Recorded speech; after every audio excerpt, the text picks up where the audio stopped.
Many people talk about communication. Do you talk about communication as your proficiency in English?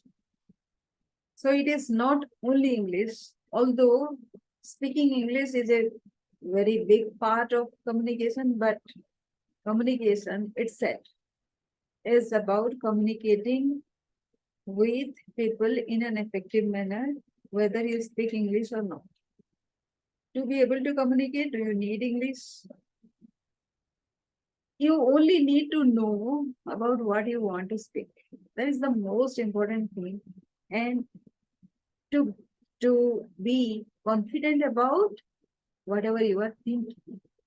Otherwise, even though you know English very well, you can speak well, you won't be able to speak well. That has been my case many a times because of lack of confidence and whatever I think are good things and justified things. I most of the time I can't speak. So first of all, know what you are convinced about. So the and once you know what you were very convinced about, you need to have a collaborative framework. Why? Because what you understand may not be understood by your team. And if not understood, if you have a very big good strategy and it is not understood by your team, then the there will no there will be no collaboration, which means no result. So overview of collaborative communication framework is to improve project outcomes and higher communication. There is transparency, all those things. Let us take practical examples of all that. Implementation in software development project. How messy it would be if there is no understanding of who does what. I have one client who was always struggling about communicating because she always picks up something which is out of the context for the team. Although she means well, but nobody else was in tune with her. And it resulted in sheer depression, frustration, and no relief, of course. Implementation in marketing campaign. You know, somebody does the content, somebody does the creative, and if there is, and the third party is putting it together, right? Somebody, the content and the creative and the timing. It is a teamwork, right? Implementation of in construction work. What about the various stakeholders, the vendors, the suppliers, the masons, the developers, the designers? If they are all working on their own, what happens to the construction project? So let us see what are the reasons why communication is not perfect. First, though, perceive the reason. Why are people feeling disconnected from the strategy? Everybody can know. If you are a leader, then you can know it automatically. People lack clear, relevant, engaging goals. So they are just acting randomly. You poorly time and sequence actions. That may be another reason why people are very confused about whatever you want to do and whatever you are aiming for. You make decisions with no feedback or insights or learned insights. You take no feedback. If you have learned something, there is no incorporation of that ideas into that. And you lack the ability to communicate as it evolves. So what are our shared objectives? What happens to the team? What can we call to be shared objectives? So first ask yourself these questions. What are the primary goals and objectives we aim to achieve through collaborative communication? How do these objectives align with the overall mission of or vision of our team and organization? And who are the key stakeholders? Who are the primary stakeholders involved in our collaborative communication efforts? Are there external parties such as clients or partners who should be considered? What communication channels will we use to communicate? Is it email, video, conferencing, project management software? How will we ensure consistent and efficient communication across these channels? The next is how will information be shared and managed? What guidelines or processes we have? How will we ensure the accuracy and security of shared information? Questions always help in um, you looking at those things. Are you asking all these questions? The next question is, what are the roles and responsibilities? In every communication, what are you communicating at?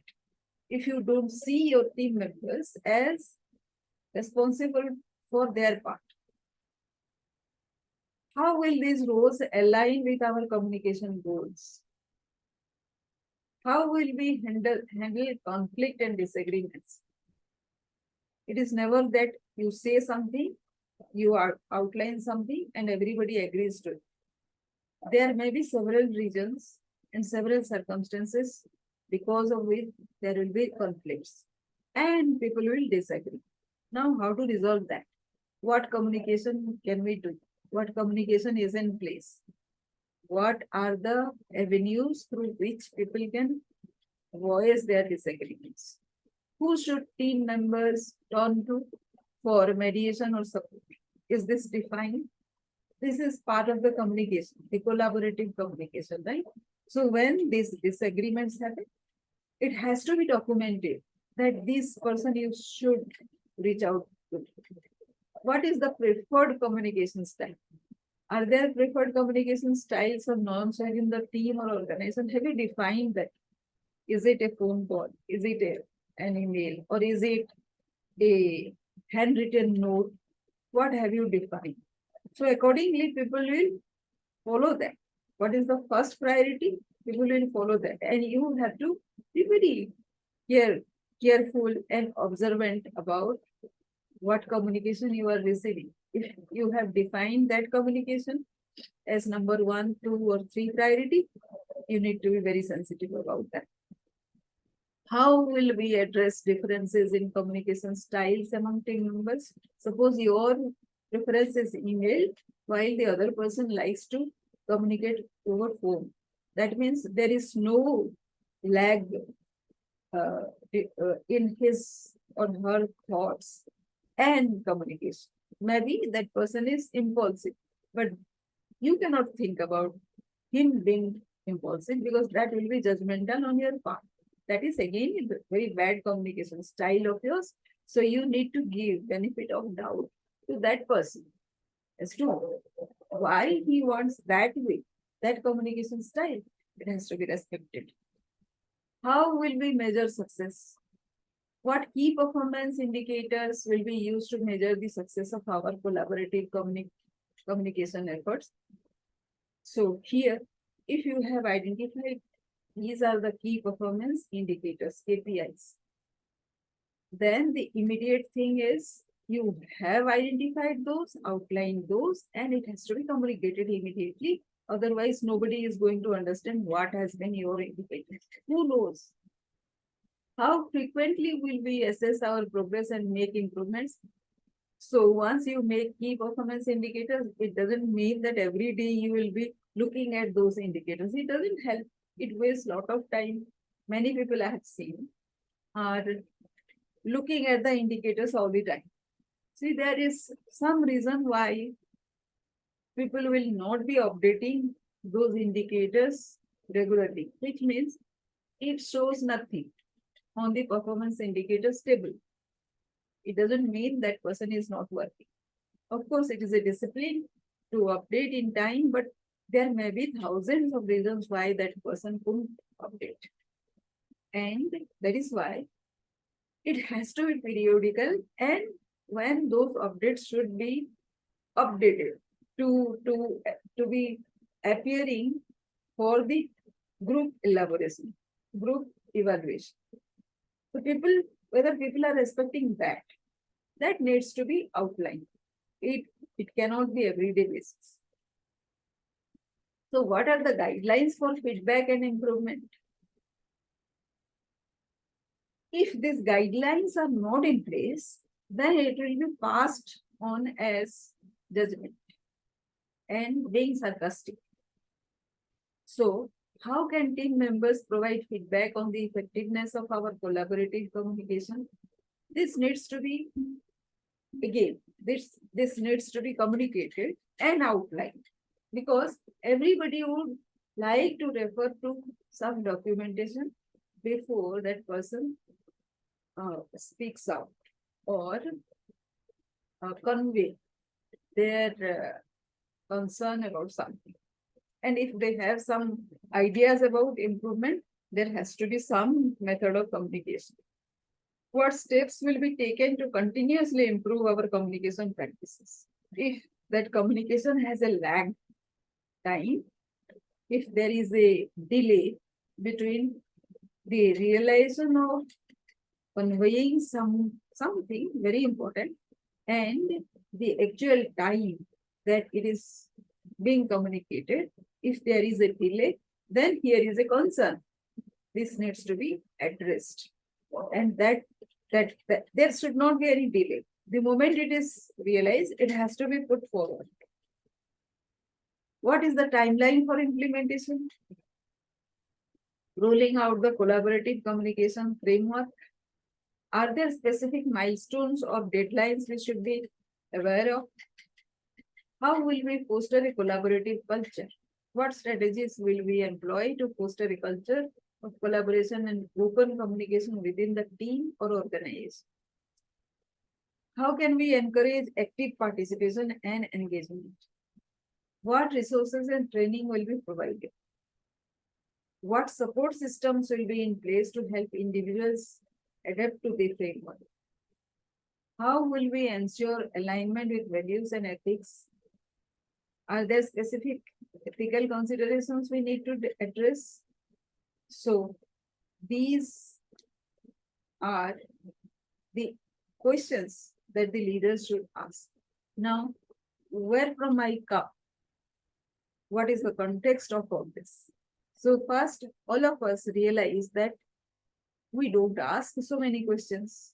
We don't at all think that these questions are very important for the team, especially when the team is not at the same place. If the team is there at the same place, even then, there is a lot of chance of miscommunication and misunderstanding. Suppose the team is at a remote place. Everybody is at a distance from each other. How much miscommunication it will happen unless it is outlined. So I have a person, a team lead who is well-meaning. He understands things much more broadly than anybody else. But he expects the other people also to understand at his level. Is it possible? It is not. Maybe if he is flexible enough, he can see that some of the areas other people understand better than him, and that will bring the humility within him, and it will foster better communication among the team members. In the absence of it, everybody starts like ignoring him, because at one go he tells so much that nobody has that patience to understand everything that he is saying. Everything is invaluable, of course. But there has to be some system with which he needs to communicate, right? That system is absent, and therefore, despite being very knowledgeable, that person renders himself ineffective. So what use of him being in the team? He is doing nothing. He cannot do or he cannot progress at all in the team because of the simple reason that he is not able to communicate.